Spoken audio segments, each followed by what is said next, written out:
राजस्थान के एक छोटे से गांव में एक लड़का था जिसका नाम मोहन था। मोहन बहुत ही शांत और अकेला था। उसकी कोई खास दोस्ती नहीं थी, लेकिन उसे किताबें पढ़ने का बहुत शौक था। उसके पिता एक छोटे व्यापारी थे और माता गृहिणी। मोहन का एक ही सपना था कि वह कुछ अनोखा करे, कुछ ऐसा जिससे उसका नाम हो। एक दिन मोहन ने एक पुरानी धूल से भरी किताब की दुकान पर एक किताब देखी जिसका नाम था अद्भुत मित्रता की कहानियाँ। उसने उस किताब को खरीदा और घर आकर पढ़ना शुरू किया। किताब में एक कहानी थी जिसमें एक लड़के ने एक रहस्यमय प्राचीन मंदिर में एक जादुई जीव से दोस्ती की थी। मोहन को यह कहानी बहुत पसंद आई और उसने तय किया कि वह भी अपने गांव के प्राचीन मंदिर की खोज करेगा। अगले ही दिन मोहन अपने गांव के पुराने और सुनसान मंदिर की ओर चल पड़ा। यह मंदिर बहुत पुराना था और वहां कोई नहीं जाता था। मंदिर के अंदर दाखिल होते ही उसने एक अजीब सी आवाज सुनी। मोहन थोड़ा डर गया, लेकिन उसने हिम्मत नहीं हारी। उसने आवाज की दिशा में चलना शुरू किया। आखिरकार वह एक गुफा के पास पहुंचा जो मंदिर के अंदर थी। गुफा के अंदर उसने एक छोटा सा दरवाजा देखा।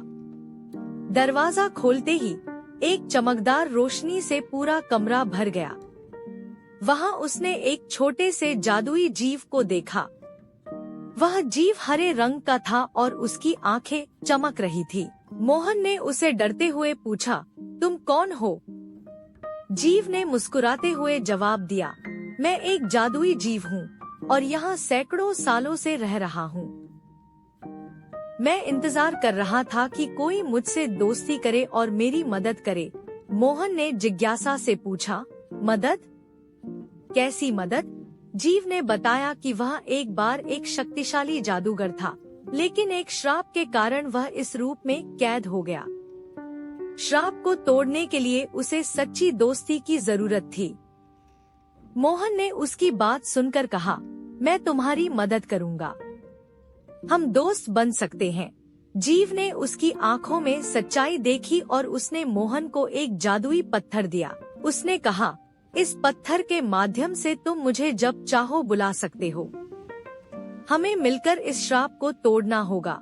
इसके बाद मोहन और जीव की दोस्ती और भी गहरी हो गई। दोनों ने मिलकर कई अद्भुत कारनामे किए।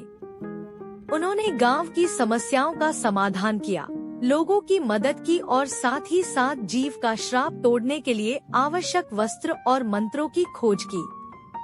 कई महीनों की मेहनत और संघर्ष के बाद अंततः मोहन और जीव ने श्राप तोड़ने में सफलता प्राप्त की। जीव अपने असली रूप में लौट आया और उसने मोहन को धन्यवाद दिया। वह अब एक शक्तिशाली जादूगर था जिसने अपनी शक्तियों का इस्तेमाल लोगों की भलाई के लिए किया। मोहन की इस अद्भुत यात्रा ने उसे गांव का हीरो बना दिया। उसकी कहानी सभी के लिए प्रेरणा बन गई कि सच्ची दोस्ती और निस्वार्थ मदद से कोई भी मुश्किल हल की जा सकती है। मोहन ने साबित कर दिया कि अद्भुत मित्रता न केवल जीवन को बदल सकती है, बल्कि असंभव को भी संभव बना सकती है।